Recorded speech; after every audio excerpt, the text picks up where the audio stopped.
Pesticides. They have revolutionized farming and increased agricultural productivity by orders of magnitude, but they have also been blamed for upsetting the delicate balance of our ecosystems.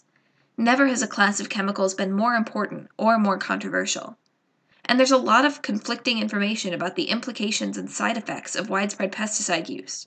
So, what is the average person to believe about pesticides?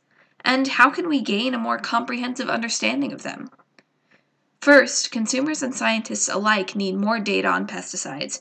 We need to find out where and if they are accumulating in the environment.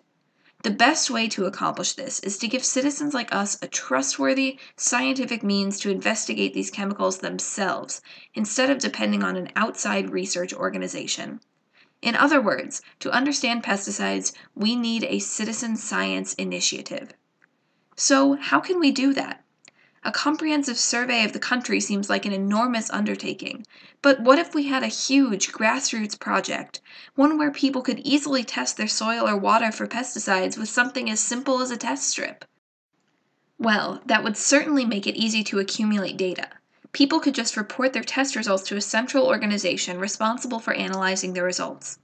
By having unrelated individuals, rather than organizations, run tests, we effectively eliminate bias in the test results.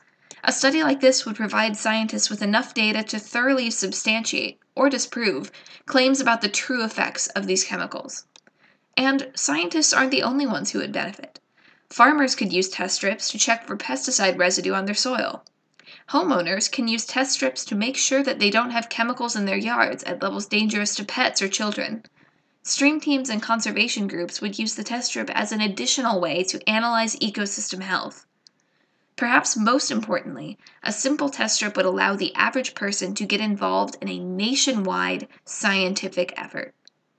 There's just one problem. Typically, these water tests aren't done with test strips. They're conducted in university labs with cumbersome and costly equipment. That's not exactly accessible to the average Joe. However, there are a few chemicals for which these test strips already exist, namely atrazine and melamine. Furthermore, one-step test strips have been successfully developed by research institutions for just about every pesticide out there. They're just not on the market.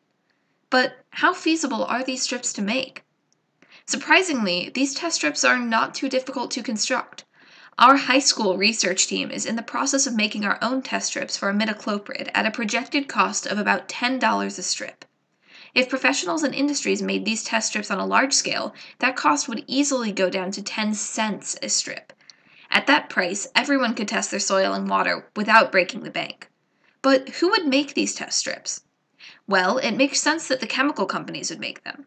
After all, they have the most access to the requisite materials, such as buffers, antibodies, haptens, and, of course, the pesticides themselves. But wait! Why would the company producing a chemical want to let consumers see where that chemical accumulates? Well, the best way for companies to get consumers to trust their product is to let that consumer test for its safety themselves. Additionally, shouldn't the company want to definitively prove that their chemical is safe? And wouldn't you rather buy pesticides from a company that holds itself accountable for its product by providing a test strip, rather than from a company that does not? In other words, providing a test strip won't reduce sales. It will encourage more trust in the product. So, how will we make this a reality? Initiating a research effort at such a large scale will require contributions from multiple interest groups. The FDA, which approves pesticides, can require a test strip for every new chemical on the market. Chemical companies can start to hold themselves more accountable. Perhaps most importantly, though, you, the scientists, farmers, and consumers of the world, can start a movement. The future of pesticides, of agriculture, of our planet is dependent on an understanding of our actions, one that we can only achieve through science. And all it takes is a test strip.